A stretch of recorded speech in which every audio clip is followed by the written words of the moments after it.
Bienvenue dans cette première autoconférence de l'automédia de la commune libre de Tolbiac. Alors pourquoi un automédia et pourquoi une autoconférence?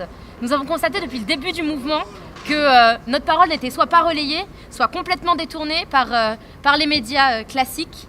Du coup, nous avons décidé de nous saisir de cette question de communication, de produire nos propres images, de produire nos propres contenus qui seront publiés sur tous nos réseaux sociaux et qui seront évidemment relayables par les journalistes.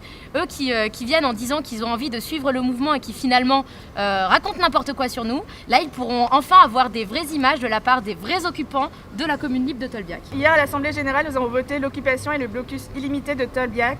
Nous exigeons la démission de Macron, le retrait de la loi OR. Hier, l'Assemblée Générale a apporté son soutien au peuple kurde. Nous soutenons aussi les cheminots et tous les précaires de cette université qui, nous l'espérons, arriveront à obtenir des meilleurs salaires grâce à notre occupation. Pourquoi sommes-nous masqués? Tout simplement parce que nous avons décidé de ne pas avoir de porte-parole, de ne pas avoir d'individualité qui pourrait se dégager de Tolbiac, mais pour pouvoir porter une parole commune. Nous invitons les étudiants et la population de France à venir occuper les facs à côté de chez eux ou ailleurs afin de vivre, de lutter et de recevoir un savoir critique habituellement réservé aux étudiants.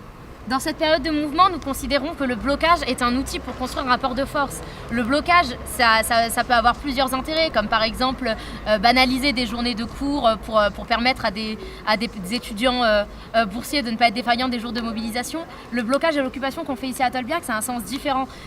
Ça a un peu le sens des piquets de grève et des blocages économiques. Ici, là, on bloque la production de savoirs institutionnels pour créer nos propres savoirs et pour pouvoir engager un vrai rapport de force avec l'administration et in fine avec le ministère de l'Enseignement supérieur.